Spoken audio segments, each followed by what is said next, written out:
Daily Broadside, day 675.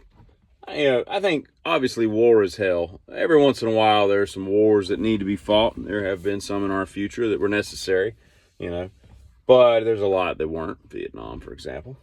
Most of the ones the last 40 years, quite frankly, didn't need to be fought. But I tell you who we really underestimate the impact of war really pushes hard on is the animals. You know what I mean?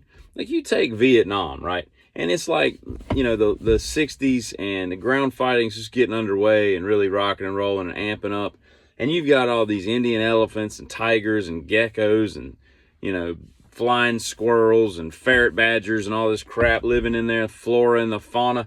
And all of a sudden just, napalm gets erupted and there's 7.62 rounds whipping through the canopy. I mean, imagine that. Do you know how difficult it must be for a bunch of monkeys to be sitting in a tree and grasp the concept of flaming jelly? They're sitting there and all of a sudden, Randy's got flaming jelly all over him and he's hooting and hollering and swinging from branch to branch because he doesn't know how to stop, drop, and roll. Monkeys aren't taught that stuff, You got a 7.62 round running through an elephant. Like, that's just got to be a weird talk back at the house after they're done, They're back at the house that night and they're like, what happened? I was like, I don't know, man.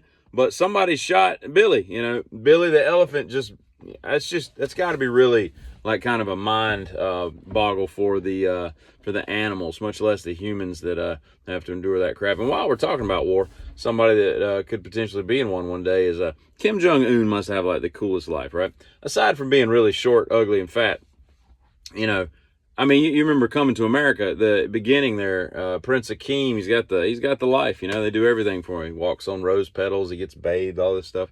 It's got to be the same thing for Kim Jong-un.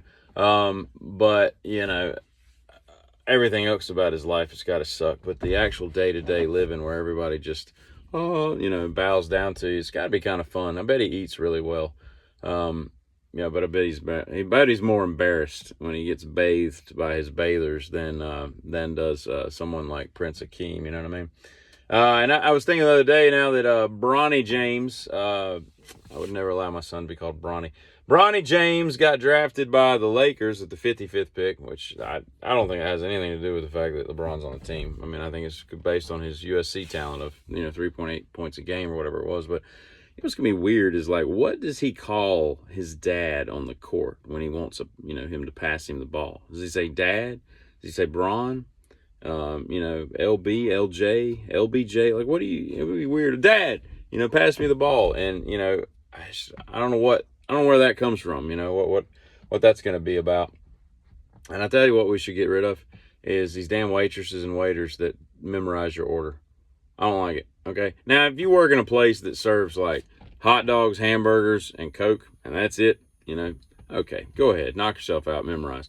But if I'm at a cheesecake factory and there's 17 pages to the menu, I'm not impressed by the fact that you just memorized 9 people's order at our table because something's going to get screwed up. I don't like that. It's not necessary. Just write it down. They give you those cool little pads. And by the way, if you ever notice, have you ever seen a waitress's pad? It's lined. It's got little boxes for what table it is and what server and what the date and all this stuff is. And ain't nobody in the history of waiting or serving or whatever you call that place, that concept of waiting on people. Yeah, if in the history of waiting, damn it.